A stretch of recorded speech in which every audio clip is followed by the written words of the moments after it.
सबको बैठने का संकेत हो गया है। अपने स्थान पर सम्मान पूर्वक बैठ जाइए। भाई बहनों, आज पूज्य महाराज जी का आगमन आप सबके जीवन की घड़ियों का परम सौभाग्य है। जौनपुर जिले में 122 दिनों के न्याय पंचायत स्तरीय कार्यक्रम का आज शुभारंभ होने जा रहा है। आप सबकी श्रद्धा भावनाओं को समेट करके यहाँ के सहयोगी पूज्य महाराज जी को श्रद्धा सुमन अर्पित करके स्वागत अभिनंदन वंदन करते हुए जय गुरुदेव, जय गुरुदेव।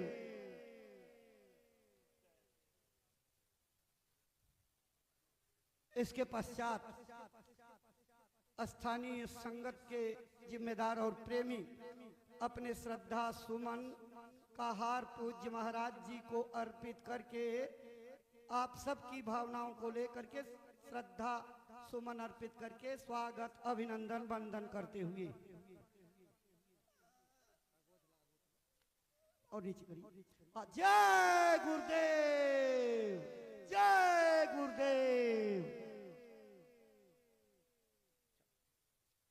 प्रेमी भाई बहनों, स्वागत की इसी श्रृंखला के बाद पूज्य महाराज जी के पावन चरण कमलों में श्रद्धा से आदर पूर्वक प्रार्थना करते हैं कि वह गुरु महाराज का जो संदेश अपने मथुरा आश्रम से संकल्प बना करके चले हैं, प्रेमी भाई बहनों को सुनाने समझाने की कृपा करें, ताकि आपकी अमर वाणी से प्रेरणा प्राप्त करके भाई बहन अपने जीवन की अनमोल सांसों का उपयोग करते हुए अपना मानव तन सफल, सार्थक एवं कामयाब बना सके। परम श्रद्धेय पूज्य महाराज जी। आप सभी लोग प्रेम के साथ में मालिक के पावन नाम का उच्चारण करेंगे। बोलो जय गुरुदेव, जय गुरुदेव, जय गुरुदेव, जय गुरुदेव, जय गुरुदेव, जय गुरुदेव।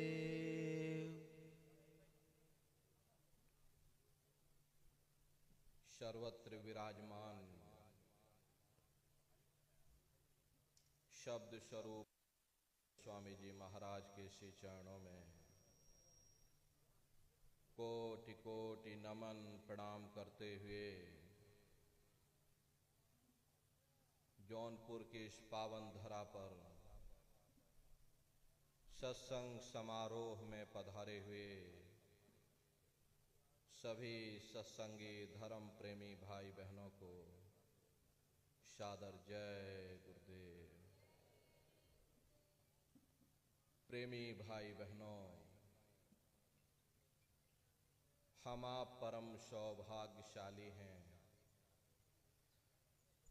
कि ऐसे कलिकाल में हम लोगों को ये मानव तन, ये मनुष्य शरीर प्राप्त हुआ है। उससे भी परम सौभाग्य की बात है कि मनुष्य रूपी मंदिर में बैठ करके हम लोगों को सत्संग सुनने का अवसर मिल रहा है। सत्संग जल जो कोई पावे, मैलाई सब कट कट जावे। ये सत्संग है, ये कोई किस्से और कहानियां नहीं, नाच गाना ढोल और मजीरा नहीं। ये महात्माओं की अजर अमर वाणियां हैं। यदि आपने ध्यान से सुन लिया तो निश्चय ही आपको अपने मानव जीवन के उद्देश्यों के बारे में पता चलेगा कि आखिर ये मनुष्य शरीर हमको क्यों मिला है। क्या इसका उद्देश्य है? मृत्यु पर्यंत हम कहाँ जाएंगे? हमारे बाल बच्चे, हमारे रिश्ते नातेदार, हमारे कुटुंब परिवार वाले कहाँ जाएंगे? कैसे हमारी जीवात्मा का कल्याण होगा?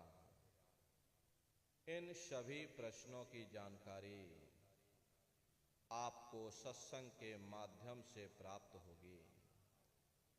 इसलिए प्रेमी भाई बहनों, जो भी वचनवाणी आपको सुनाई जाए, प्रेम और प्यार के साथ बैठ करके एक एक वचन को बड़े ध्यान के साथ सुनिएगा।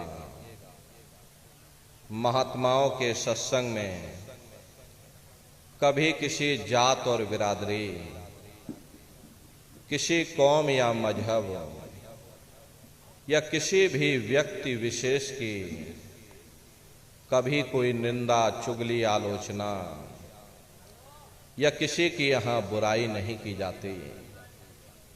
सत्संग कैसे जानिए, जित एक नाम वखान। सत्संग वह जगह है जहां केवल शब्द या नाम का प्रचार किया जाता, उस मालिक से मिलने का प्रेम और प्यार पैदा किया जाता। हम आप परम सौभाग्यशाली हैं, ये अवसर हम लोगों को मिला हुआ है। जो भी थोड़े बहुत वचन आपको सुनाए जाएं, उन वचनों को बड़े ध्यान के साथ सुनिएगा और समझने की कोशिश करिएगा। हम भी ये प्रयास करेंगे कि आपको सरल से सरल भाषा में आप सभी को समझाया जा सके। प्रेमी भाई बहनों, यह मनुष्य शरीर हम लोगों को बड़े सौभाग्य से प्राप्त हुआ है। ये जीवन बहुत अनमोल है। उस परम पिता परमात्मा ने हमको यह जीवन केवल इसीलिए दिया है ताकि हम जीते जी उस प्रभु की भक्ति करके अपनी जीवात्मा का कल्याण करा सकें। ये 5 तत्वों का पुतला, ये पंच भौतिक शरीर हम लोगों को एक निश्चित समय के लिए मिला हुआ। एक निश्चित समय को हम आप नहीं जानते हैं, किंतु जिसका ये मकान है, जिसका ये शरीर है, वो अवश्य ही जानता है। और समय पूरा हो जाने पर मकान मालिक जबरदस्ती इस मकान को खाली करवा देगा। उस समय न जमीन जायदाद काम आएगी, न ये धन और संपत्ति काम आएगी। जीवात्मा को निकाल करके इस शरीर से बाहर कर दिया जाएगा। ये शरीर हमारा आपका यही जमीन पर धड़ाम से गिर पड़ेगा, क्योंकि जीवात्मा के निकल जाने के बाद में ये शरीर सिर्फ एक माटी का पुतला है, उससे ज्यादा कुछ भी नहीं। आप इस मिट्टी के पुतले को ले जाकर शमशान भूमि पर जला करके राख कर दोगे। हमारा आपका नाम, हमारी आपकी जात और बिरादरी उसी शमशान भूमि पर जल करके राख हो जाएगी। प्रेमी भाई बहनों, इस दुनिया में हित मित भाई बंधु, रिश्ते नातेदार, कुटुंब परिवार वाले, इनमें से कोई भी चीज तुम्हारी जीवात्मा को इस अधोगति से बचा नहीं सकती। हम कौन हैं, हम कहां से आए हैं, हमें जाना कहां है, ये मानव मात्र के लिए एक कठिन प्रश्न बना हुआ है। इस प्रश्न का हल तब तक नहीं होगा जब तक इस धराधाम पर कोई संत महात्मा फकीर ना मिल जाए। इसीलिए वह मालिक अति दया और कृपा करके संतों महात्माओं को धरती पर भेजते हैं और संत महात्मा फकीर यहां पर आकर के हम जीवों को समझाने की कोशिश करते हैं कि भाई हम आए वही देश से जहां तुम्हारो धाम और तुम सबको घर पहुंचाओ ना एक हमारो काम।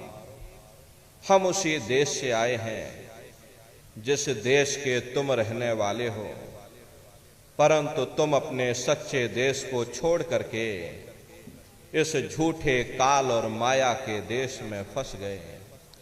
यह देश तुम्हारा देश नहीं, तुम्हारा देश सचखंड है। ये कौम तुम्हारी कौम नहीं, तुम्हारी कौम सतनाम है और ये जीवात्मा उस सतनाम रूपी समुद्र की बूंद है। इस बूंद को समुद्र से मिलाओ, यानी इस जीवात्मा को उस परमात्मा से मिलाओ। वो परमात्मा है, वो आपको मिलेगा, जीते जी मिलेगा, इसी मनुष्य शरीर में मिलेगा। इसी मनुष्य शरीर के अंदर जाकर के परमात्मा से मिलने का वह एकमात्र दरवाजा है और उस दरवाजे का भेद केवल संतों महात्माओं को ही प्राप्त है। ये दुनिया के लोग, दुनिया की आवाम जनमानस दुनिया के ज्ञान को पढ़ करके अहंकार में डूबे रहते हैं कि हमसे बड़ा कोई ज्ञानी यहां नहीं है। लेकिन उनको ये नहीं मालूम है जहां ये दुनिया का ज्ञान समाप्त होता है उसी के सिर की चोटी से ये आध्यात्मवाद, आत्मा और परमात्मा का ये गुण ज्ञान रहस्य विज्ञान प्रारंभ होता है। उस विज्ञान को पाने के लिए सबसे पहले जरूरी है कि पहले आप लोग मानवतावादी बनो, मानव धर्म और मानव कर्म को अपनाओ। अरे मानव धर्म क्या है? इंसान इंसान के काम आवे, एक दूसरे की निस्वार्थ भाव से सेवा करे, सत्य, दया, अहिंसा, परोपकार आदि गुणों को अपने जीवन में उतार करके और किसी संत महात्मा की खोज करके उनके बताए हुए रास्तों पर चल करके उस मालिक की भक्ति करके अपनी जीवात्मा का कल्याण करा ले, यही इंसान का सबसे बड़ा मानव धर्म है। लेकिन आज इस कलिकाल में ये दुनिया की आवाम जनमानस इंद्रियों के भोग और वासनाओं में, शराब और कबाबों में, मांस और मदिरा में सुख ढूंढने की कोशिश कर रही है। ये चरित्र पतन जैसे कार्यों को अपना करके ये आवाम जनमानस कैसे सुखी हो सकती है? पहले अपने चरित्र जैसे धन को इकट्ठा करो, क्योंकि चरित्र ही सब कुछ है। चरित्र ही मानव धर्म की पूंजी है। ये दुनिया भर के रगड़े झगड़े, पिता पुत्र में लड़ाई, आदमी औरत में लड़ाई, घर परिवार में लड़ाई, समाज में लड़ाई, जातियों में लड़ाई, मुल्क में लड़ाई, हरे नर नारियों, ये इंसानों का काम नहीं है, ये हैवानों का काम है। इसलिए पहले आप इंसान बनो, चरित्रवान बनो, महात्माओं के समीप आओ। वे जो दया का प्रसाद दें उसे खुशी खुशी लेकर के अपने निज घर को जाओ, जहां न फिर जन्मना है ना ही फिर मरना है। इसीलिए हमारे गुरु महाराज परम संत बाबा जय गुरुदेव जी महाराज ने आवाम जनमानस के बीच में ये आवाज लगाई है, क्या इंसानों, तुम अपने मानव धर्म के रास्ते पर वापस आ जाओ और इस मानव मंदिर में बैठ करके भगवान का सच्चा भजन करो, जिससे तुम्हारी ये जीवात्मा नरकों में जाने से बच जाए। हम माने ना माने, लेकिन संत महात्मा त्रिकालदर्शी होते हैं, वे सब कुछ जानते हैं। अगर हम उनके वचनों को मान जाएंगे तो हम लोग बच जाएंगे, नहीं तो खाई और खंदक में जा करके गिर जाएंगे। इसीलिए अभी वक्त है उस मालिक से सच्ची प्रार्थना करने का, भगवान के सामने अपने गुनाहों की माफी मांगने का, धर्म मजहब के नाम पर लड़ने झगड़ने का नहीं, जात बिरादरी के नाम पर लड़ने झगड़ने का नहीं। अरे हमने बहुत लड़ लिया, बड़े बड़े झगड़े और फसादें की, बड़ी बड़ी नुक्ताचीनी की, सिवाय नफरत के हमको क्या मिला?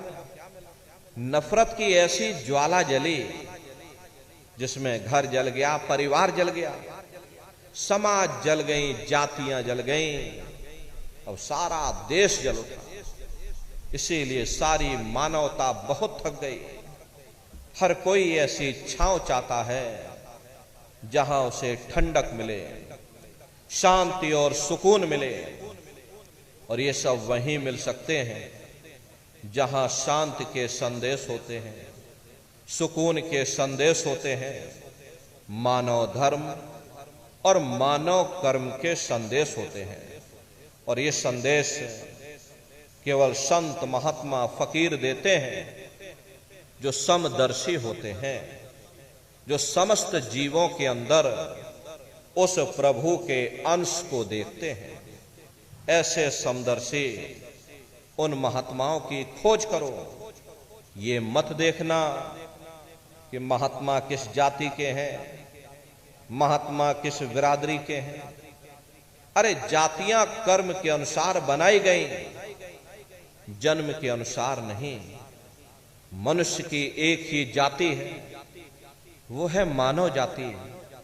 और इसी मानव जामे में बैठ करके हमें उस मालिक की भक्ति करनी है।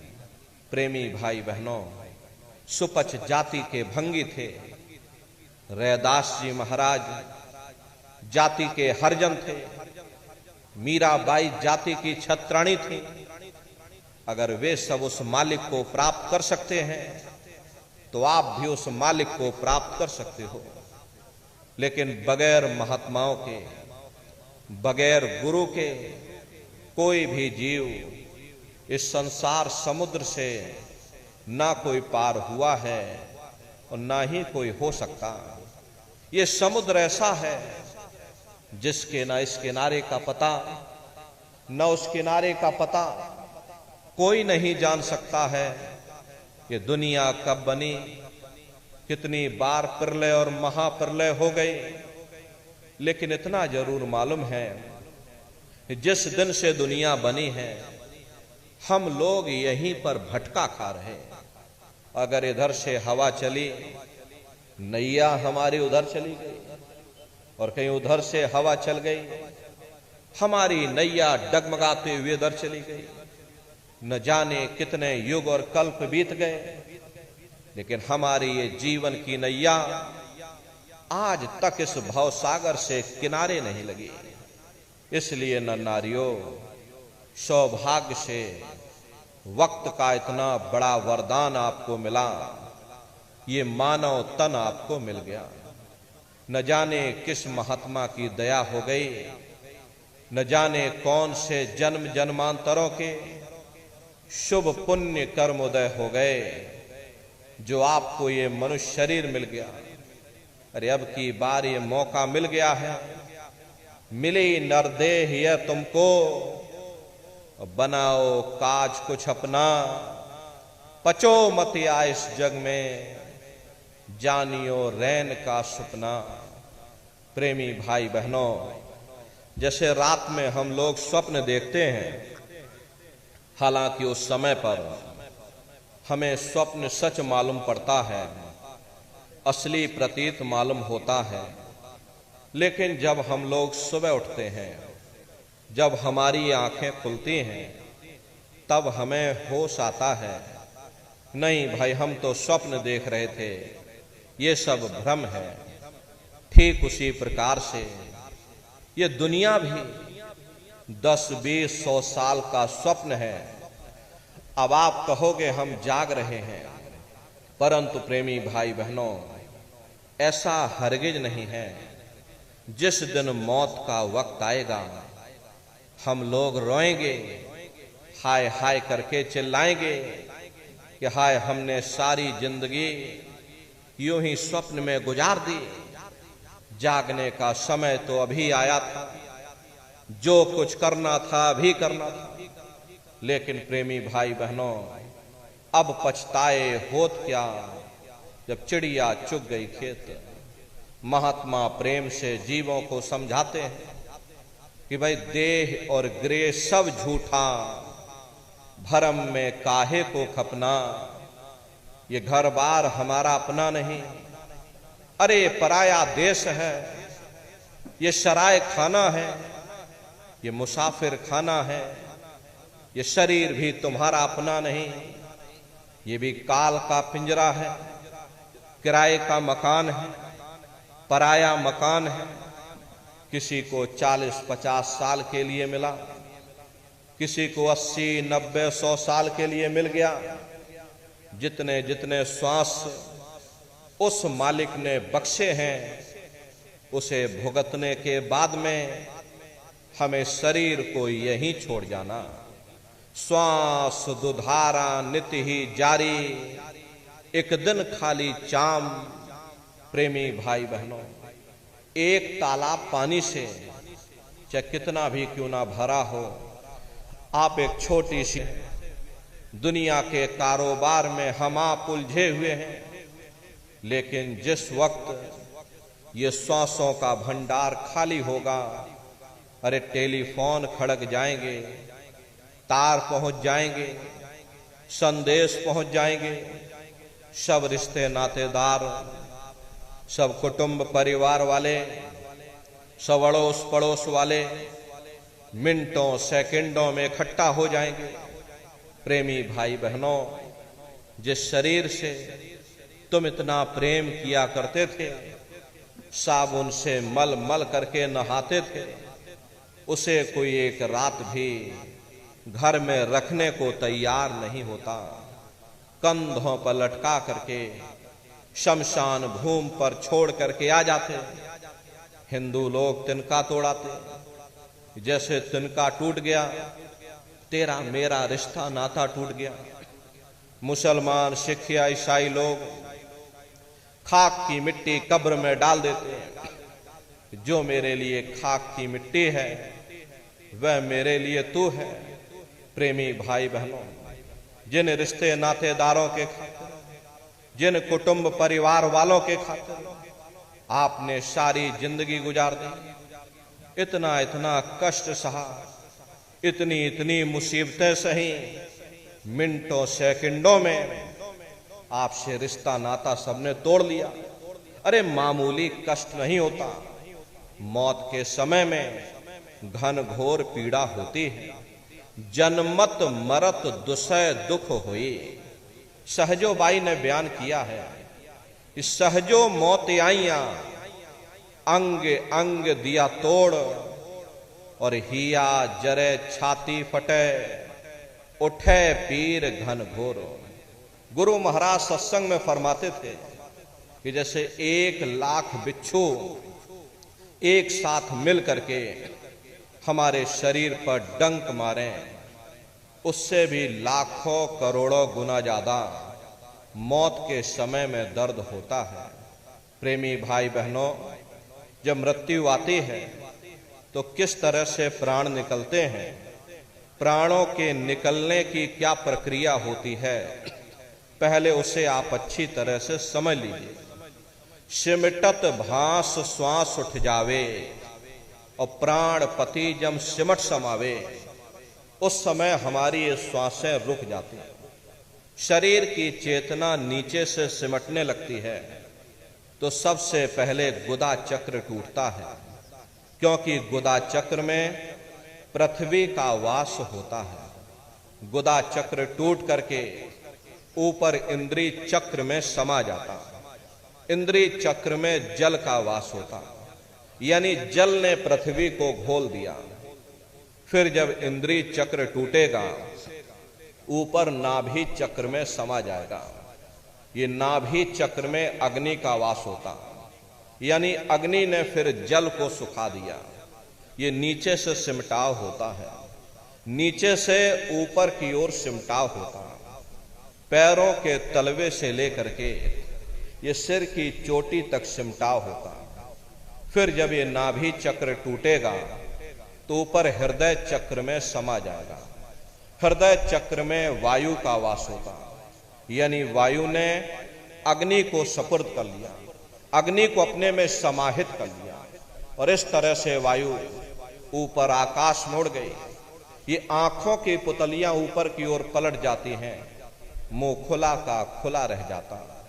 जब यह कर्म कला उपजावे और बुद्धि सुरत की आन दबावे, जब यह जीवात्मा पांचों तत्वों को लांग करके जल, पृथ्वी, अग्नि, वायु, आकाश, पांचों तत्वों को लांग करके ऊपर आती है, तो काल दाढ़ में आन दवानी, और जब ढरके नैनन से पानी, जब काल अपनी दाढ़ में दबाता है, उस समय नेत्रों से पानी निकलता, इंद्रियां टूट टूट करके चकनाचूर हो जाती, सब नात रिश्तेदार खड़े रह जाएंगे, डॉक्टर, वैद, हकीम सब आपको देखते रह जाएंगे, घेरे रह जाएंगे, लेकिन उस समय प्रेमी भाई बहनों तुम्हारी कोई मदद नहीं कर पाता। जम के दूत घेर चौफेरा, निक्षय प्राण छोड़ के डेरा। यमदूत आते हैं, प्राणों की डोरी को तोड़ देते और जीवात्मा को खींच करके इस शरीर से बाहर कर दिया जाता। और जैसे ही जीवात्मा शरीर से अलग हुई, ये शरीर हमारा मिट्टी हो जाता, और इस मिट्टी को ले जा करके शमशान भूमि पर जला करके राख कर देते। हाड़ जले जैसे लाकड़ी, केस जले जैसे घास, और एक कंचन जैसी काया ढह गई और कोई ना आवे पास। ये कहानी हमारी आपकी यहीं समाप्त हो गई। ये जात बिरादरी के रगड़े झगड़े, ये नाम, ये रुतबा, ये शानो शौकत, ये पद और ये प्रतिष्ठा, ये प्रधानी और ये कलेक्टरी, ये सब तुम्हारी यहीं समाप्त हो गई। लेकिन उधर देखो क्या होता, तुम्हारी जीवात्मा को ले जा करके ऊपर धर्मराज की कचहरी में पेश कर दिया जाता। वहां पलक झपकते ही तुम्हारे अच्छे बुरे कर्मों का हिसाब किताब हो जाता।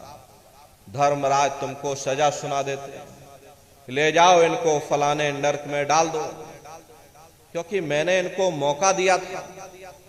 जब ये मां के घर में उल्टे लटके हुए थे, सिर इनका जब नीचे था, पैर जब इनके ऊपर थे, मां के घर में जब ये उल्टे लटके हुए थे, उस समय इन्होंने मुझसे प्रार्थना की थी कि हे मालिक, अब प्रभु कृपा कर हुए भांति, और सब तज भजन करह दिन राती। कि हे परमात्मा, इस बार हमको मौका दे दो, इस बार हमको मनुष्य शरीर दे दो, हम भजन करेंगे, भक्ति करेंगे, हम अपनी जीवात्मा का कल्याण करेंगे। मैंने इनकी प्रार्थना को स्वीकार कर लिया और इनको मैंने सुंदर सा ये मनुष्य शरीर दे दिया, और कह करके मैंने भेजा था कि भाई ये मनुष्य शरीर, ये किराए का मकान है, ये तुम्हारा अपना नहीं है। अगर ये तुम्हारा अपना होता तो हमेशा तुम्हारे पास रहता। ये तुम्हारा अपना नहीं, ये मैंने तुमको कुछ समय के लिए किराए का मकान दिया है। हाँ, तुम अपनी जीवात्मा को मेरे किराए के मकान में बैठा करके, मालिक की भक्ति करके, समय रहते अपनी जीवात्मा का कल्याण करा लेना, अपनी जीवात्मा को जगा लेना। मैंने कुछ समय के लिए तुम सबको ये किराए का मकान दिया, और जब समय पूरा होगा तो मैं अपने सिपाहियों को ऊपर से भेजूंगा, और उस समय पर तुम मेरे किराए के मकान को खाली कर देना। लेकिन इतना ध्यान रखना कि जैसा साफ सुथरा मैंने तुमको ये किराए का मकान दिया है, वैसा ही साफ सुथरा तुम मुझको वापस लौटाना।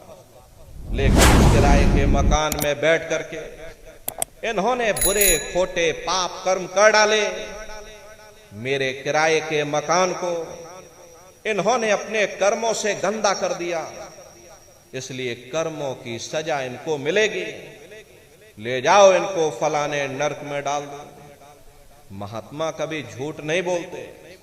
महात्माओं ने जब साधना किया, साधना करके जब ऊपर गए, ऊपर जा करके जब उन्होंने अपनी दिव्य दृष्टि से नरकों का हाल देखा, तो हमारी आपकी जानकारी के लिए उन्होंने धर्म ग्रंथों में लिख दिया कि लोह के खंभ तपत के माही, और जहां जीव को ले चिपटाई वहां बड़े बड़े लोहे के खंभे अग्नि से धधक धधक कर लाल हो रहे।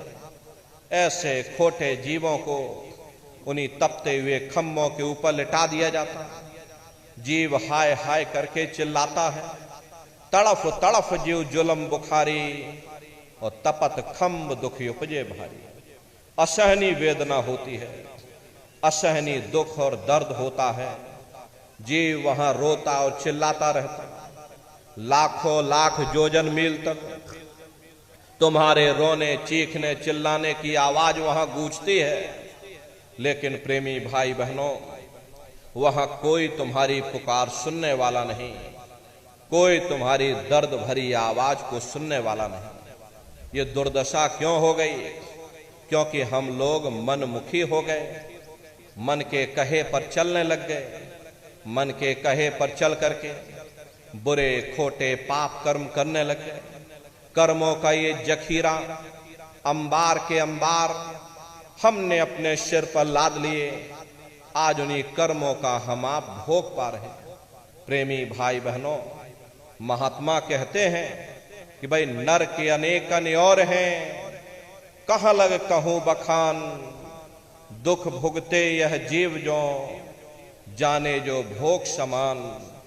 कहते भाई एक नरक नहीं, ऐसे वहां पर अनेकों अनेक नरक बने हुए, अलग अलग खोटे पाप कर्मों के वहां पर अलग अलग नरक बने हुए। गरुड़ पुराण में 36 प्रकार के नरकों का वर्णन किया गया।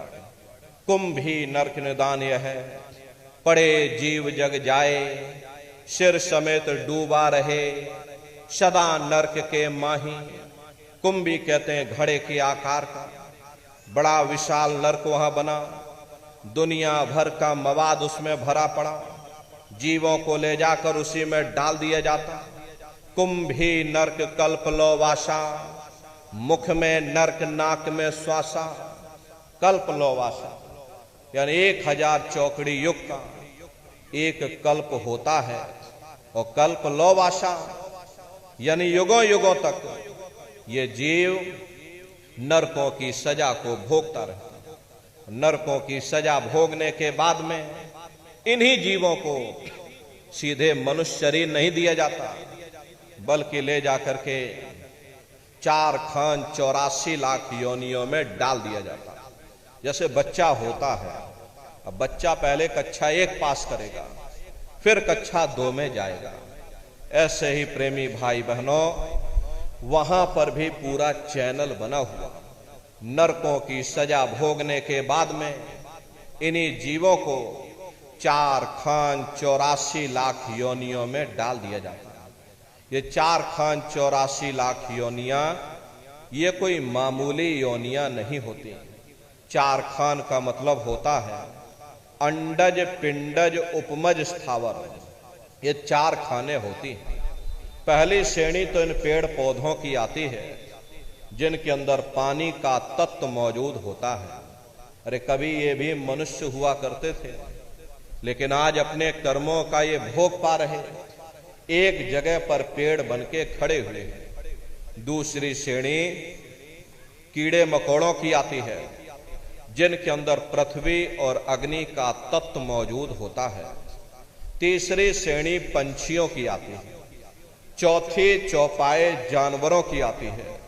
और पांचवी स्वयं इंसानों की आती है, जिसके अंदर पांचों तत्व जल, पृथ्वी, अग्नि, वायु, आकाश, पांचों तत्व मौजूद होते हैं। प्रेमी भाई बहनों, ये 4 खाने हैं, इनकी अलग अलग कुल 84 लाख योनियां होती हैं। अब आप पेड़ पौधों को देखिए तो आम का पेड़ अलग है, नीम का पेड़ अलग है, पीपल का पेड़ अलग है, जामुन का पेड़ अलग है। ऐसे ही अलग अलग प्रजातियों के कीड़े मकोड़े, अलग अलग प्रजातियों के पशु और पंछी, कुल मिलाकर के 84 लाख योनियां हैं। हम दुनिया के जीव नरकों की सजा भोगने के बाद में इन्हीं 84 लाख योनियों में डाल दिए जाते हैं। अरे मामूली कष्ट नहीं होता। तो हमको आपको गर्मी लग गई तो हम लोग देखिए छाया में आ गए, सर्दी लग गई कंबल रजाई ओढ़ लिया, भूख लग गई भोजन कर लिया, बीमार हो गए तो अस्पतालों में चले गए, अपना अपना इलाज करवा लिया। लेकिन देखो उन जानवरों को, क्या गर्मी, क्या सर्दी और क्या बरसात। एक एक रोटी के टुकड़े के लिए बेचारे दर बदर रोड पर भटकते रहते। किसी का हाथ कट गया, किसी का पैर कट गया, किसी को आपने जीते जी काट डाला, मुर्गी की पकड़ करके गर्दनी घुमा डाली। अरे उनको भी दर्द होता है, उनको भी तकलीफ होती है, लेकिन वे बेचारे बेजुबान हैं, कुछ बोल नहीं पाते, कुछ बता नहीं पाते। हम लोगों के अंदर ये जुबान है, हम लोग बोल बता देते हैं, वे सिर्फ रोते और चिल्लाते रहते। अरे कौन उनकी पुकार सुनने वाला, कौन उनकी दर्द भरी आवाज को सुनने वाला, कौन सी अदालत में जाकर के वे बेचारे दरवाजा खटखटाएं, कौन मजिस्ट्रेट उनकी फरियाद को सुनेगा। प्रेमी भाई बहनों, कोई सुनने वाला नहीं। अरे कई जन्म भय कीट पतंगा, कई जन्म भय मीन कुरंगा, कई जन्म पंखी सरफोयो, कई जन्म हैवर वृक्ष जोयो, मिल जगदीश मिलन की वरिया, चिरंकार यह देश सजरिया। करोड़ों करोड़ युगों से हम आप नरकों की सजा भोगने के बाद में फिर कभी कीड़े पतंगों की योनि में डाल दिए जाते, कभी पेड़ पौधों की योनि में डाल दिए जाते, कभी पशु और पंछियों की योनि में डाल दिए जाते। प्रेमी भाई बहनों, 84 लाख योनियों की सबसे जो आखिरी योनि होती है वो गाय और बैल की योनि होती है। गाय स्त्री का रूप लेती है और बैल पुरुष का रूप लेते हैं।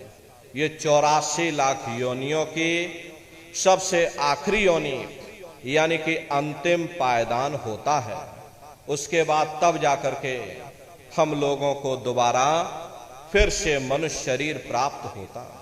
इसीलिए कहा गया है, बड़े भाग्य मानुष तन पाया, कोट जन्म जब भटका खाया।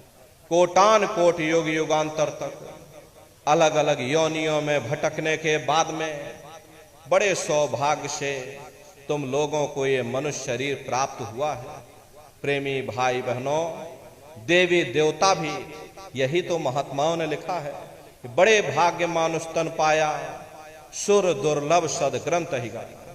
सुर कहते हैं देवताओं को, बड़े से बड़े देवी और देवता भी इस मनुष्य शरीर को पाने के लिए तरसते हैं, क्योंकि इसी मनुष्य रूपी मंदिर में बैठ करके हम आप उस परमात्मा की भक्ति कर सकते हैं। इसीलिए संतों महात्माओं ने इस पंच भौतिक शरीर को सच्चा हरि मंदिर कहकर याद किया कि हरि मंदिर यह शरीर है और ज्ञान रतन प्रकट होए, ये असली हरि मंदिर है। जब भी वो परमात्मा मिलेगा इसी हरि मंदिर के अंदर मिलेगा। इसी पंच भौतिक शरीर को ईसा मसीह साहब ने टेम्पल ऑफ लिविंग गॉड यानी जिंदा ईश्वर का मंदिर कहा। इसी पंच भौतिक शरीर को गुरु नानक साहब ने नर नारायणी देह कहकर याद किया। ये वो देह है जिसमें नारायण स्वयं विराजमान है। वो नारायण जब भी मिलेंगे तुम्हें तुम्हारे अंदर मिलेंगे। यही कबीर साहब ने लिखा है, ज्यों तिल माही तेल है, ज्यों चकमक में आग, तेरा साईं तुझ में और जाग सके तो जाग। जैसे तिल में तेल होता है, पत्थर में अग्नि होती है, ठीक उसी तरह से वो मालिक हर एक के घट घट में, हर एक के वजूद के अंदर बैठा हुआ। यही महात्माओं ने कहा, कस्तूरी कुंडल बसे मृग धूड़े बन माही, ऐसे घट घट राम हैं दुनिया देखे नहीं। प्रेमी भाई बहनों, सभी महात्माओं ने यही कहकर के बयान किया कि भाई परमात्मा कहीं बाहर नहीं, तुम्हें तुम्हारे अंदर मिलेगा। अपने अंदर जा करके उस परमात्मा की खोज करो। प्रेमी भाई बहनों, वो परमात्मा तुम्हें तुम्हारे अंदर मिलेगा। यही संतों महात्माओं ने कहा, यही कबीर साहब ने कहा, यही गुरु नानक साहब ने कहा, यही अन्य महात्माओं ने कहा कि भाई परमात्मा तुम्हारे अंदर मिलेगा। अपने अंदर जा करके उस परमात्मा की खोज करो। अपने वजूद के अंदर जा करके उस मालिक की खोज करो। वो परमात्मा तुम्हारे अंदर विराजमान है। अपने अंदर खोजो, अपने देह के अंदर, अपने वजूद के अंदर खोजो, तुम्हें तुम्हारे अंदर परमात्मा मिलेगा। अब सवाल ये उठता है कि भाई आखिर हम अपने अंदर जा करके उस परमात्मा का दर्शन कैसे करेंगे? देखो प्रेमी भाई बहनों, इसके लिए महात्माओं ने 3 क्रियाएं बताई। साधन 3 सारे वर्णे और साधन सब थोथे मान। इस कलयुग में उस मालिक को प्राप्त करने के लिए महात्माओं ने केवल 3 साधन बताए। पहला है सुमरन, दूसरा है ध्यान और तीसरा है भजन। सुमरन कहते हैं उस मालिक को याद करना, ध्यान कहते हैं अपनी दृष्टि को एकाग्र करना, और भजन कहते हैं कान में उंगली डाल करके उस शब्द को सुनना, उस नाम को सुनना, उस देववाणी आकाशवाणी को सुनना जो 24 घंटे तुम्हारे अंदर गूंज रही। ये सुरत शब्द नाम योग की साधना है। जितने भी महात्मा धरती पर आए उस मालिक को पाया, सुरत शब्द नाम योग की साधना करके ही पाया। देखिए, सबसे पहले कबीर साहब आए। कबीर साहब ने सुरत शब्द नाम योग की साधना जारी की। उसके बाद गुरु नानक साहब आए। गुरु नानक साहब ने भी सुरत शब्द नाम योग की साधना जारी की। उसके बाद और भी महात्मा आए, कबीर, नानक, दादू दरिया, भीखा, रविदास, पलटू साहब, जगजीवन साहब जी महाराज, और भी बहुत सारे महात्मा हुए।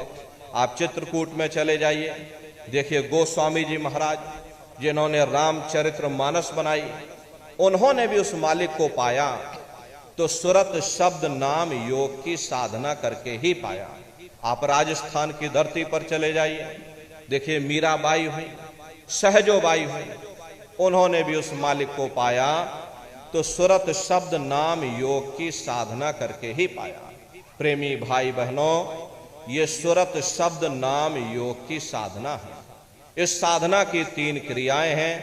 पहला सुमरन, दूसरा ध्यान और तीसरा है भजन।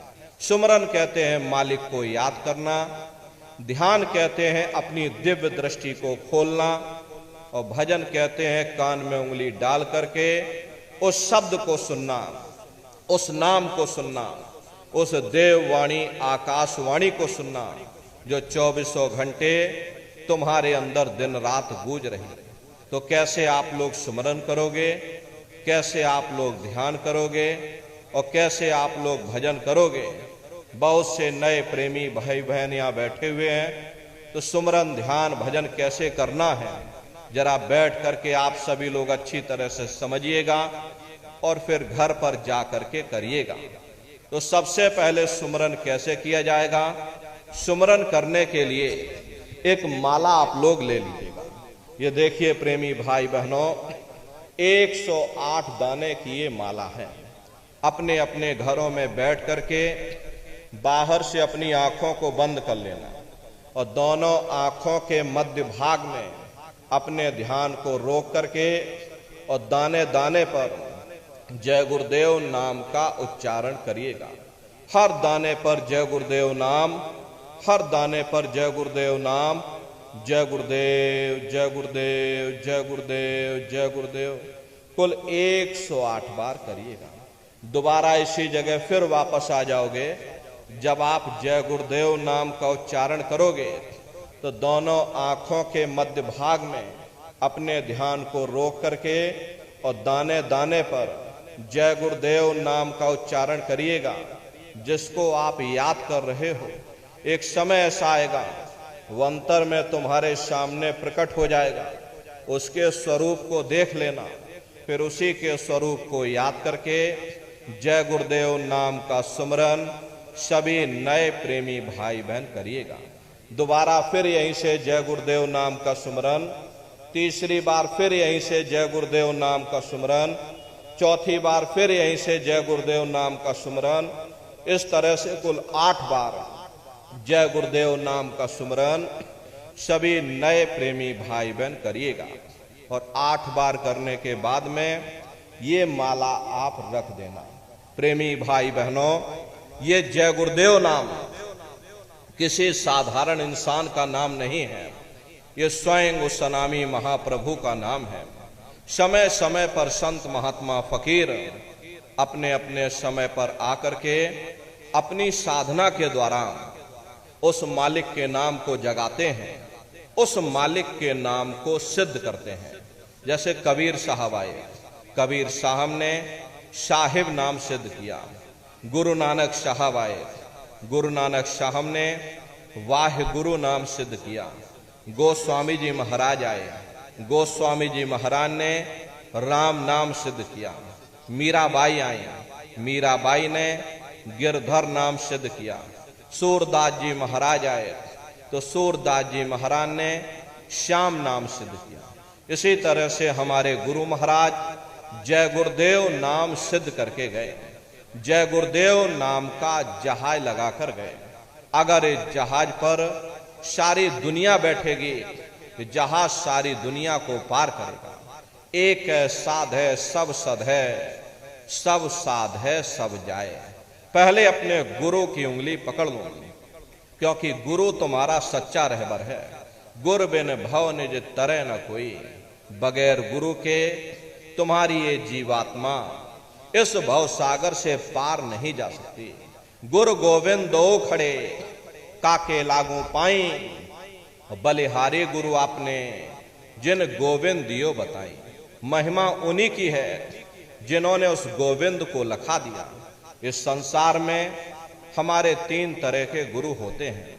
पहले गुरु हमारे माता पिता होते जो हमें जन्म देते हैं, हमारा पालन पोषण करते हैं, बचपन से हमारे अंदर संस्कार डालते।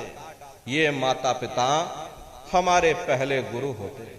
दूसरे गुरु हमारे शिक्षक होते हैं, जो हमें स्कूलों में कॉलेजों में हमें जो भौतिक ज्ञान देते, ये हमारे दूसरे गुरु होते। और तीसरे हमारे आध्यात्मिक गुरु होते, जो हमारी जीवात्मा को इस भव सागर से पार ले जाते। इसीलिए कहा गया है, गुरुर ब्रह्मा गुरुर विष्णु गुरुर देवो महेश्वर गुरुर साक्षात पर ब्रह्म तस्मै श्री गुरुवे नमः।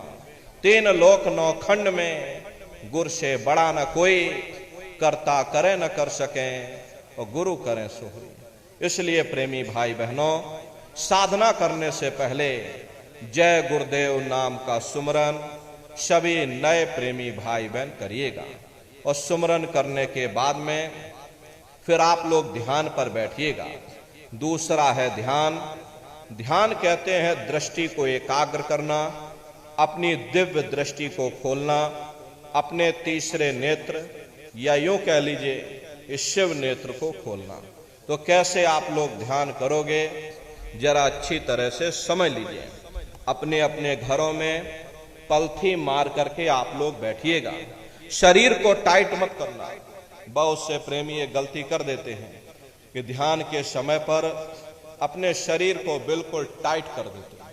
यदि आप अपने शरीर को टाइट कर दोगे तो शरीर आपका थक जाएगा, फिर शरीर ढीला पड़ जाएगा, फिर जैसे के तैसे हो जाओगे। इसलिए पहले से ही अपने शरीर को बिल्कुल ढीला छोड़ देना। जितना आराम से आप बैठोगे उतना आपके लिए अच्छा रहेगा। तो अपने अपने घरों में पलथी मार करके और ढीले बदन से आराम से बैठ जाना। बाहर से अपनी आंखों को बंद कर लेना। इन आंखों पर कोई जोर मत देना। बहुत से प्रेमी ये गलती करते हैं कि ध्यान के समय अपनी आंखों पर जोर देते हैं। यदि आप अपनी आंखों पर दबाव या जोर डालोगे तो आंखों की पुतलियों में दर्द होगा और आप बाहरी आंखों को खोल दोगे। इन बाहरी आंखों का यहाँ पर कोई मतलब नहीं। जैसे सोते समय धीरे से आंख को बंद करते हो, ऐसे ही धीरे से आंख को बंद कर लेना। दोनों आंखों के मध्य भाग में दूर सामने देखिएगा तो सामने आपको अंधेरा दिखाई पड़ेगा। बस उसी अंधेरे में एक जगह पर आप अपनी दृष्टि को रोकिएगा। होशियारी यही रहे कि आंखों की पुतलियां हिलने ना पाए। शुरुआती समय में ये आंखों की पुतलियां अंदर अंदर हिलेंगी, लेकिन जब आप रोज रोज अभ्यास करोगे, करत करत अभ्यास ते जड़ मत होत सुजान, जब रोज रोज अभ्यास करोगे तो आंखों की पुतलियां हिलना बंद हो जाएंगी। तो दूर सामने अंधेरे में एक जगह पर आप अपनी दृष्टि को रोकिएगा या उस अंधेरे को लगातार देखते रहना। दृष्टि अपने आप अंधेरे में रुक जाएगी। उस समय किसी के बारे में सोचना नहीं, किसी के बारे में विचार मत करिएगा। शरीर को बिल्कुल हिलाना डुलाना नहीं।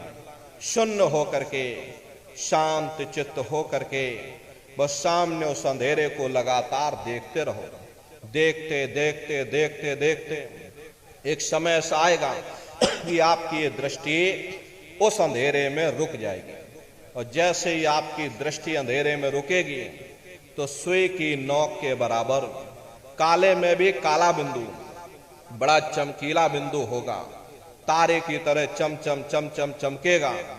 वो चमकता हुआ तारे जैसा बिंदु आपको सामने दिखाई पड़ेगा। और जब वो चमकता हुआ बिंदु सामने दिखाई पड़ जाए तब आप अपनी दृष्टि को उस बिंदु पर एकाग्र कर देना। और जब आप अपनी दृष्टि उस बिंदु पर एकाग्र कर दोगे तो वही बिंदु दरवाजा है।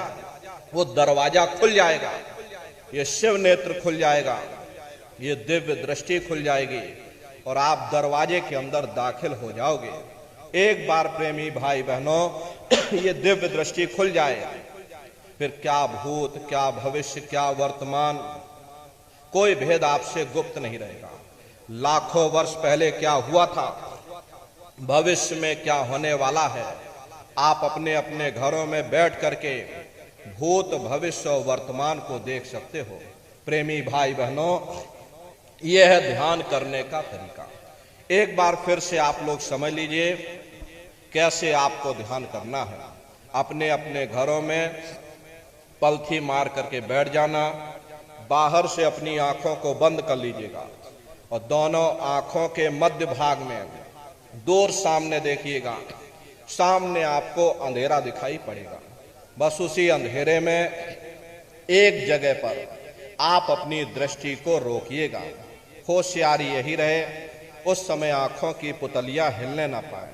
शून्य होकर के, शांत चित्त होकर के बस सामने उस अंधेरे को लगातार देखते रहना। जितना देर आपसे बन सके आप उस अंधेरे को लगातार देखते रहिएगा। देखते देखते देखते देखते एक समय ऐसा आएगा कि आपकी दृष्टि उस अंधेरे में रुक जाएगी। और जैसे ही आपकी दृष्टि अंधेरे में रुकेगी तो सुई की नोक के बराबर तारे की तरह चमकता हुआ बिंदु आपको सामने दिखाई पड़ेगा। और जब वो चमकता हुआ बिंदु सामने दिखाई पड़ जाए तब आप अपनी दृष्टि को उस बिंदु पर एकाग्र कर देना। और जब आप अपनी दृष्टि उस बिंदु पर एकाग्र कर दोगे तो वही बिंदु दरवाजा है, वो दरवाजा खुल जाएगा, ये शिव नेत्र खुल जाएगा, ये दिव्य दृष्टि आपकी खुल जाएगी और आप दरवाजे के अंदर दाखिल हो जाओगे। तो प्रेमी भाई बहनों, ये है ध्यान करने का तरीका। और तीसरा है भजन। गाने बजाने का नाम भजन नहीं है, ये नाच गाना ढोल मजीरा, इसका नाम भजन नहीं है। भजन कहते हो शब्द को सुनना, उस नाम को सुनना, उस देववाणी आकाशवाणी को सुनना जो 24 घंटे तुम्हारे सब के अंदर गूंज रही है। तो कैसे आप लोग भजन करोगे, जरा अच्छी तरह से समझ लीजिए। ये दोनों उंगली कानों में डाल करके ये कानों को बंद कर लेना। कान इसीलिए बंद किए जाते हैं ताकि बाहर की कोई आवाज आपको सुनाई ना पड़े। अपनी सुविधा से बैठिएगा, कुर्सी पर चाहे कुर्सी पर बैठ जाओ, सोफे पर चाहे सोफे पर बैठ जाना, या कोई तकिया इस तरह से रख लेना और दोनों कोहनियां रख करके दोनों उंगली कानों में डाल करके ये कानों को बंद कर लेना। बहुत सी हमारी माताएं बहनें बूढ़े बुजुर्ग हैं, आपके घुटनों में दर्द होता होगा या रीढ़ की हड्डी में दर्द होता होगा और आप बैठ करके भजन नहीं कर पाते हो, तो आप लेट करके भजन करिएगा। ऐसे सीधे लेट जाना, लेटे लेटे आंख और कान को बंद कर लेना। मतलब तो आंख और कान को बंद करना है, चाहे आप लेट करके करो या चाहे आप बैठ करके करो। यही कहा गया कि भाई आंख कान मुख बंद कराओ, अनहद झिंगा शब्द सुनाओ। यानी पहले अपनी आंख को बंद करो, अपने मुख को बंद करो, दोनों उंगली कानों में डाल करके ये कानों को बंद कर लो और ऊंचे से ऊंचा ध्यान दे करके उस आवाज को सुनने की कोशिश करो। प्रेमी भाई बहनों, जब आप अपने कानों को बंद करके और अंतर में गौर से सुनोगे तो आपको ऐसा अनुभव होगा कि कहीं सीटी जैसी आवाज हमारे कानों में बज रही है। जैसे बाहर दूर सीटी जैसी आवाज, टी, इस तरह से सीटी जैसी आवाज शुरू में आप सभी को सुनाई पड़ेगी। करना कुछ नहीं है, लेटे हो चाहे बैठे हो, बस आप उस आवाज को सुनते रहना और सुनते सुनते उसी में लीन हो जाओ। जब आप उसमें लीन हो जाओगे तो कुछ समय बाद में दोबारा आपको अनुभव होगा कि कहीं बड़ी दूर से एक महीन आवाज, घंटे और शंख की आवाज हमारे कानों में बज रही है। जैसे मंदिरों में घंटियां बजती हैं, टन टन टन टन, इसी तरह से घंटे और शंख की आवाज आपको अपने अंदर सुनाई पड़ेगी। उसी घंटे शंख की आवाज को महात्माओं ने शब्द कहा। अरे आपकी धर्म पुस्तकों में लिखा है कि पोथी पढ़ पढ़ जग मुआ, पंडित भया न कोई, 2.5 अक्षर प्रेम का और पढ़े सो पंडित हुई। दुनिया वाले कहते हैं कि 2.5 अक्षर का मतलब प्रेम है। अरे प्रेम नहीं है, प्रेम में तो मात्रा लगी हुई है। यहां पर जिस 2.5 अक्षर का वर्णन किया गया उसे महात्माओं ने शब्द कहा, शा आदा बा और दा। उसे शब्द को महात्माओं ने नाम कहा। कल युग जोग न जग न ज्ञाना, एक आधार नाम गुण गाना। कलयुग में न योग है न यज्ञ है न ज्ञान है, तो कलयुग में क्या है? कलयुग केवल नाम आधारा, सुमिर सुमिर नर उतर ही पारा। कलयुग में केवल नाम का आधार है। उसी घंटे शंख की आवाज को महात्माओं ने शब्द या नाम कहा। उसी घंटे शंख की आवाज को ईसा मसीह साहब ने वर्ड या लागस कहकर याद किया। उसी घंटे शंख की आवाज को गुरु नानक साहब ने अनहद वाणी कहकर याद किया। चीन में जो महात्मा हुए उन्होंने इसको ताओ कहकर याद किया और हिंदू महात्माओं ने इसे देववाणी आकाशवाणी कहकर याद किया। उन अलग अलग महात्माओं ने अपनी अपनी भाषा में हम लोगों को समझाने की कोशिश की है कि भाई वो घंटे शंख की आवाज तुम्हारे सब के अंदर गूंज रही है, वो आपको सुनाई पड़ेगी। लेकिन शुरुआती समय में आपको ऐसा मालूम पड़ेगा कि कहीं बड़ी दूर पर घंटियां बज रही हैं। टन टन टन टन, लेकिन सुनाई हर एक को पड़ेगी। प्रेमी भाई बहनों, जब घंटे और शंख की आवाज आपको अपने अंदर सुनाई पड़ने लग जाए, तब आप सीटी की आवाज को छोड़ देना और घंटे शंख की आवाज को पकड़ लेना, उसको आप सुनने लग जाना। जब आप उसको सुनने लग जाओगे तो वो आवाज धीरे धीरे बढ़ना शुरू होगी और बढ़ते बढ़ते इस कदर बढ़ेगी, ये आपके रोम रोम में घंटे और शंख की आवाज गूंजने लग जाएगी। बड़ी घनघोर आवाज होती है, बड़े मधुर वो आवाज होती है। दुनिया भर के गाने जो आप लोग बाहर सुनते हो, उस संगीत के सामने ये दुनिया के संगीत कुछ नहीं है। जब आप उस संगीत को सुनोगे, इतना भारी आनंद आपके ऊपर छा जाएगा, इतनी खुशी आपको होगी, ऐसा नशा आपके ऊपर चढ़ जाएगा कि आप सारी दुनिया को भूल जाओगे। शंकर भगवान को वही नशा चढ़ा था। शंकर भगवान कोई गांजा भांग नहीं पीते थे। ये तो हमने आपने शंकर भगवान को भी बदनाम कर दिया कि शंकर भगवान गांजा भांग पीते थे, लेकिन न नारियों, शंकर भगवान ने कभी गांजा भांग नहीं पिया। शंकर भगवान जिस नशे में लीन रहते थे, वो नाम का नशा था, वो ध्यान का नशा था, वो भक्ति का नशा था। जब आप उस आवाज को सुनोगे तो आपको भी वो नशा चढ़ जाएगा, क्योंकि उस आवाज में चुंबक है। जब आप उस आवाज को सुनोगे तो वो आवाज आपको अपनी ओर खींचेगी, और जब खिंचाव होगा तो जीवात्मा का फैला हुआ प्रकाश 9 दरवाजों से सिमटने लगेगा। अब ये 9 दरवाजे कौन कौन से हैं? देखो प्रेमी भाई बहनों, ध्यान से आप लोग समझिएगा। ये 9 दरवाजे कौन कौन से? 2 आंख, 2 कान, 2 नाक के सुराख, 1 मुंह, 2 मलमूत्र का रास्ता, ये शरीर के 9 दरवाजे हैं। सबसे पहला दरवाजा गुदा चक्र आता है। गुदा चक्र में गणेश जी वास करते हैं। गणेश जी वहां के मालिक हैं। ये 4 दल का कवल है। यहाँ पर पृथ्वी तत्व पाया जाता है। उसके ऊपर इंद्रिय चक्र आता है। इंद्रिय चक्र में ब्रह्मा जी वास करते हैं। ब्रह्मा जी वहां के मालिक हैं। ये 6 दल का कवल है। यहाँ पर जल तत्व पाया जाता है। उसके ऊपर ये नाभि चक्र आता है। नाभि चक्र में विष्णु जी वास करते हैं। विष्णु जी यहाँ के मालिक हैं। ये 8 दल का कवल है। यहाँ पर अग्नि तत्व पाया जाता है। उसके ऊपर ये हृदय चक्र आता है। हृदय चक्र में शिव जी वास करते हैं। शिव जी यहाँ के मालिक हैं। ये 12 दल का कवल है। यहाँ पर वायु तत्व पाया जाता है।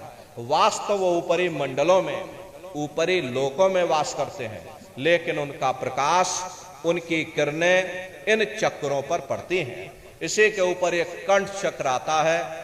यहाँ पर आद्या महाशक्ति की किरणें पड़ती हैं। ये 16 दल का कवल है।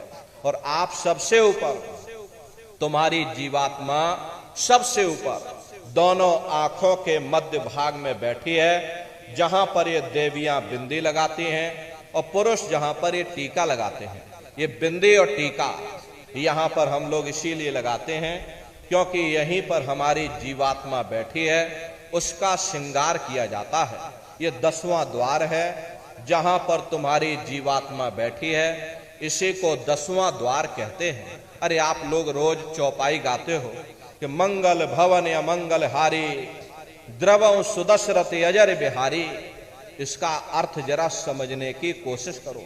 प्रेमी भाई बहनों, ये शरीर तुम्हारा मंगल भवन है, तुम्हें अमंगलों से बचाने वाला, तुम्हें नरकों 84 से बचाने वाला ये पंच भौतिक शरीर ही तुम्हारा मंगल भवन है। इस मंगल भवन के 10 दरवाजे हैं और 10वें दरवाजे पर ये अजर बिहारी यानी कि तुम्हारी जीवात्मा बैठी है। और यहीं पर बैठ करके जीवात्मा अपने प्रकाश को 9 दरवाजों में फैलाती है, जिससे तुम्हारा ये शरीर चलता है, तुम्हारे हाथ चलते हैं, तुम्हारे ये पैर चलते हैं। जब आप भजन करोगे और घंटे शंख की आवाज को सुनोगे तो उस आवाज में चुंबक है। वो आवाज आपको अपनी ओर खींचेगी। जब खिंचाव होगा तो जीवात्मा का फैला हुआ प्रकाश 9 दरवाजों से सिमट करके यहीं 10वें दरवाजे पर इकट्ठा हो जाएगा। और जैसे ही सारी शक्ति, सारी चेतना सिमट करके यहां पर इकट्ठी हुई तो शब्द क्या काम करेगा? शब्द तुम्हारी जीवात्मा को खींच करके इस शरीर से बाहर कर देगा। फिर आप अपनी आंखों से देखिएगा कि हमारा शरीर ये है, हम ये खड़े। आप अपने शरीर से अलग हो जाओगे। जैसे चिड़िया होती है, चिड़िया घोंसले से निकल करके आसमानों की उड़ान भरती है और शाम को फिर अपने घोंसले में आ जाती है, ऐसे ही तुम्हारी ये जीवात्मा इस शरीर रूपी घोंसले से निकल करके ब्रह्मांडों की सैर करेगी, देवी देवताओं के दर्शन करेगी, भगवान राम के दर्शन करेगी, भगवान कृष्ण के दर्शन करेगी और घूम करके फिर अपने शरीर रूपी घोंसले में वापस चली आएगी। प्रेमी भाई बहनों, ये ब्रह्मा विष्णु महादेव जिनकी सारी दुनिया पूजा करती है, अरे आप सभी लोग ब्रह्मा विष्णु महादेव की पूजा करते हो और पूजा करते करते आपका ये जीवन बीत गया, लेकिन कभी तुमने विचार ही नहीं किया भाई जिनकी हम पूजा करते हैं आखिर ये ब्रह्मा विष्णु महादेव कौन है, ये कहां पर रहते हैं, ये क्या काम करते हैं, इनके माँ बाप कौन है, भगवान राम कौन है, भगवान कृष्ण कौन है, ईश्वर कौन है, ब्रह्म कौन है, पर ब्रह्म कौन है, ये कहां पर रहते हैं। तो जरा संक्षिप्त में आप समझिएगा, क्योंकि अगर हम इसका वर्णन करेंगे तो हमको लाखों वर्ष लग जाएंगे।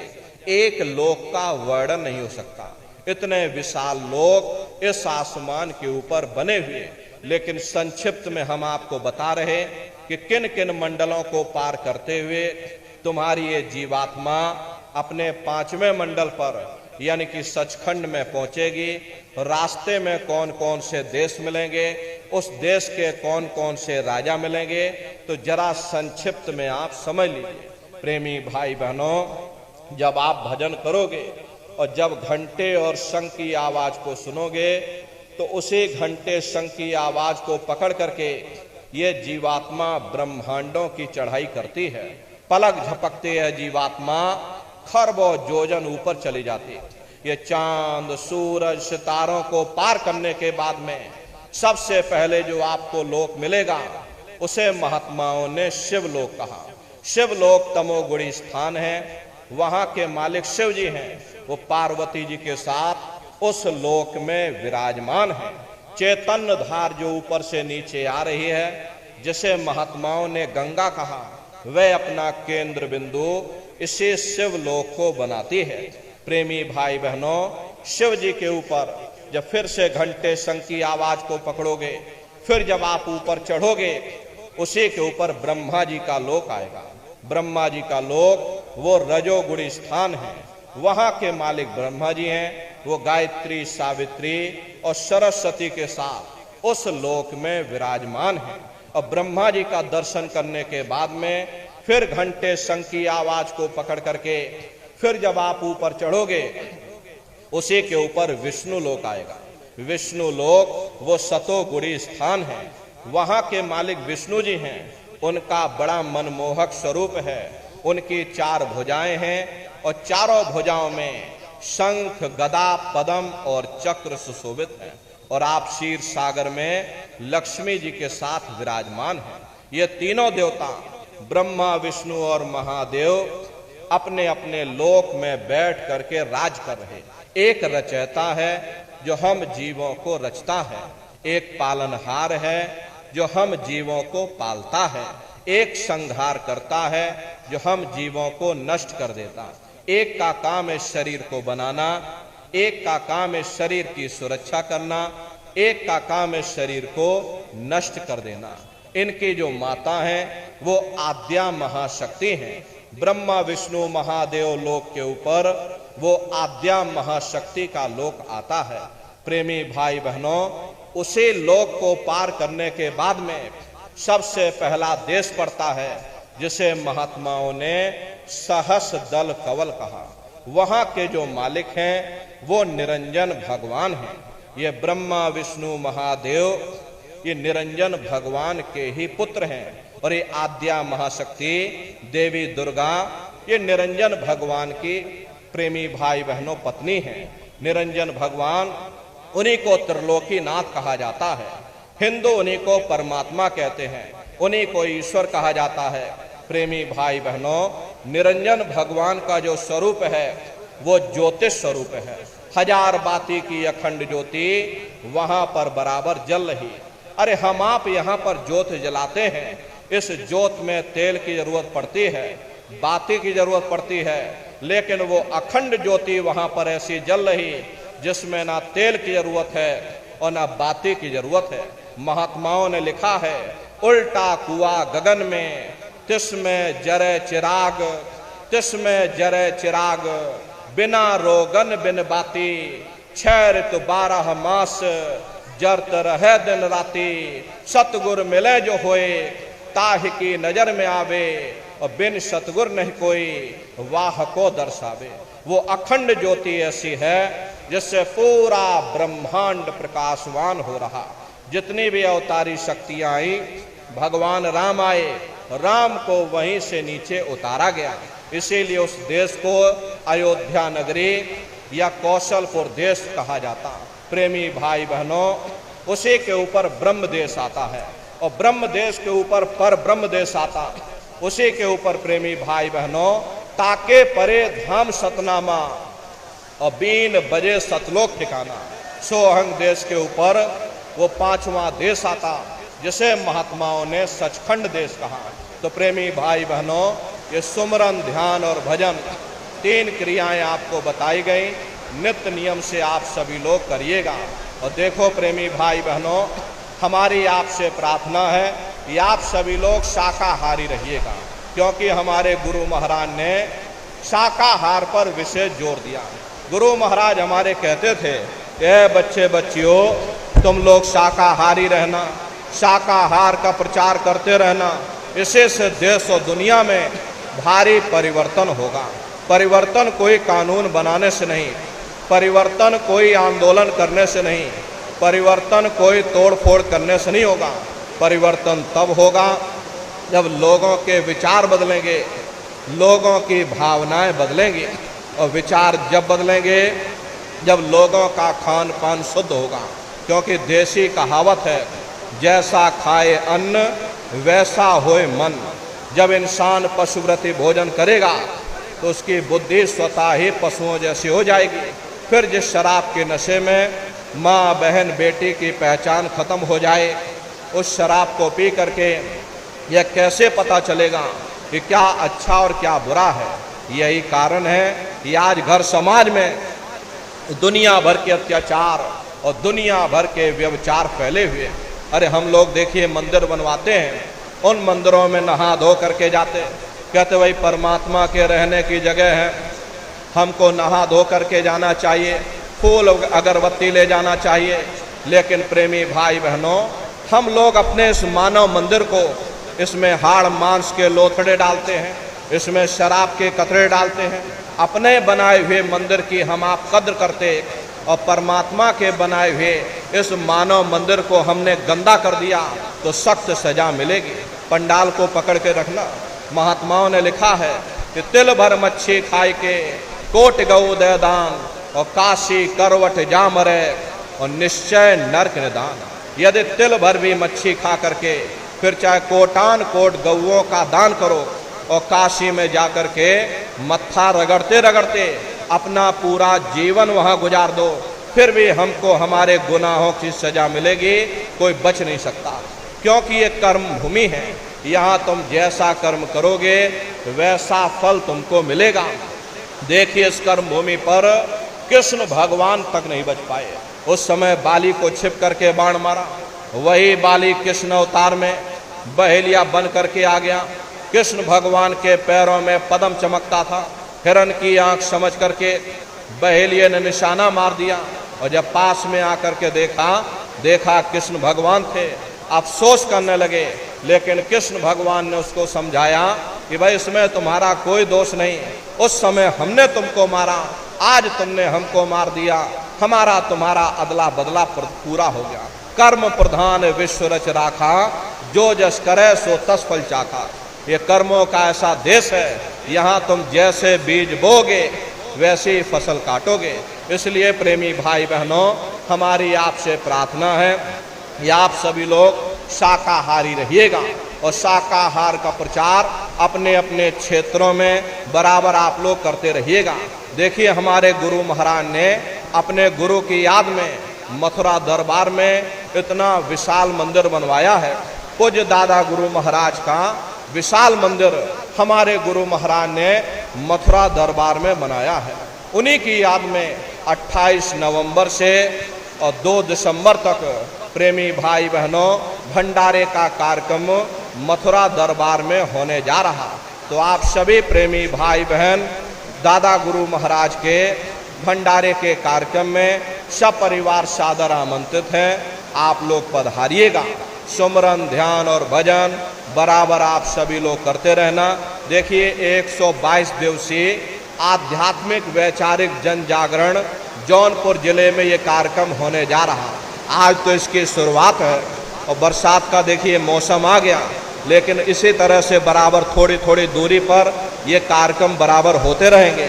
अगला कार्यक्रम यहाँ से 5-6 किलोमीटर की दूरी पर है। तो आप सभी लोग समय निकाल करके पूरा सत्संग सुनने के लिए आप लोग समय से 12 बजे अगले कार्यक्रम में पधारिएगा। बरसात का समय है, अच्छा है गुरु महाराज की दया से बारिश हो गई और बारिश की शुरुआत से ये कार्यक्रम आज संपन्न हो रहा। और धान में देखो पानी की भी जरूरत थी और आपके धान में पानी भी लग गया, तो बहुत अच्छी बात है। गुरु महाराज की दया कृपा से आपको फुर्सत भी मिल गई है। अब आप लोग आगे जब भी कार्यक्रम हो, आगे 6-7 किलोमीटर की दूरी पर ये कार्यक्रम होगा, तो समय निकाल करके आप सभी लोग कार्यक्रम में पधारिएगा। बोलो जय।